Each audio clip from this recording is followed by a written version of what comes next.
Pasal 19, Elia ke Gunung Horeb. Ketika Ahab memberitahukan kepada Isabel segala yang dilakukan Elia dan perihal Elia membunuh semua nabi itu dengan pedang, maka Isabel menyuruh mengatakan kepada Elia, "Beginilah kiranya para Allah menghukum aku, bahkan lebih lagi daripada itu. Jika besok kira-kira pada waktu ini aku tidak membuat nyawamu sama seperti nyawa salah seorang dari mereka itu." Maka takutlah ia lalu bangkit dan pergi menyelamatkan nyawanya. Dan setelah sampai ke Berseba yang termasuk wilayah Yehuda, ia meninggalkan bujangnya di sana. Tetapi ia sendiri masuk ke padang gurun sehari perjalanan jauhnya, lalu duduk di bawah pohon arar. Kemudian ia ingin mati, katanya, "Cukuplah itu, sekarang ya Tuhan ambillah nyawaku, sebab aku ini tidak lebih baik daripada nenek moyangku." Sesudah itu ia berbaring dan tidur di bawah pohon arar itu. Tetapi tiba-tiba seorang malaikat menyentuh dia serta berkata kepadanya, "Bangunlah, makanlah."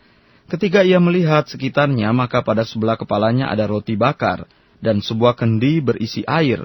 Lalu ia makan dan minum, kemudian berbaring pula. Tetapi malaikat Tuhan datang untuk kedua kalinya dan menyentuh dia serta berkata, "Bangunlah, makanlah, sebab kalau tidak perjalananmu nanti terlalu jauh bagimu." Maka bangunlah ia lalu makan dan minum, dan oleh kekuatan makanan itu ia berjalan 40 hari 40 malam lamanya, sampai ke gunung Allah, yakni gunung Horeb. Allah menyatakan diri di gunung Horeb. Di sana masuklah ia ke dalam sebuah gua dan bermalam di situ. Maka firman Tuhan datang kepadanya demikian, "Apakah kerjamu di sini, hai Elia?"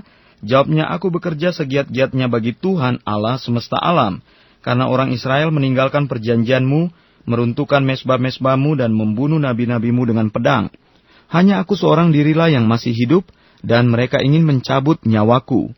Lalu firman-Nya keluarlah dan berdiri di atas gunung itu di hadapan Tuhan. Maka Tuhan lalu angin besar dan kuat yang membelah gunung-gunung dan memecahkan bukit-bukit batu mendahului Tuhan.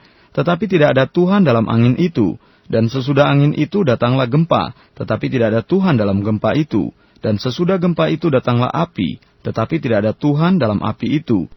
Dan sesudah api itu datanglah bunyi angin sepoi-sepoi basah.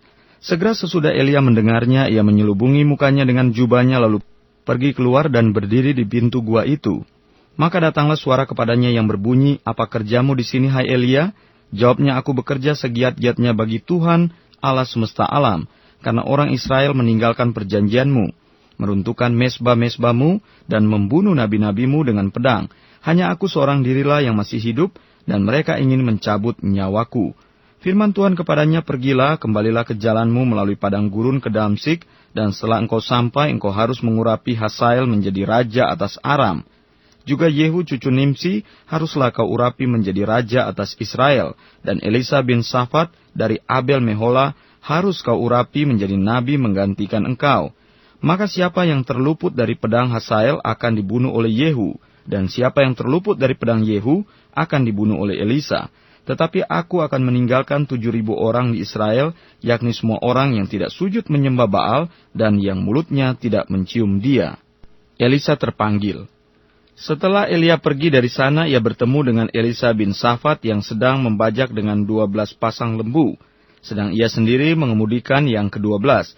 Ketika Elia lalu dari dekatnya, ia melemparkan jubahnya kepadanya, lalu Elisa meninggalkan lembu itu dan berlari mengikuti Elia. Katanya, "Biarlah aku mencium ayahku dan ibuku dahulu, lalu aku akan mengikuti engkau."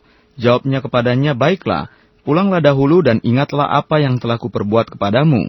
Lalu berbaliklah ia daripada Elia, ia mengambil pasangan lembu itu, menyembelihnya dan memasak dagingnya dengan bajak lembu itu sebagai kayu api. Ia memberikan daging itu kepada orang-orangnya, kemudian makanlah ia. Sesudah itu bersiaplah ia lalu mengikuti Elia dan menjadi pelayannya.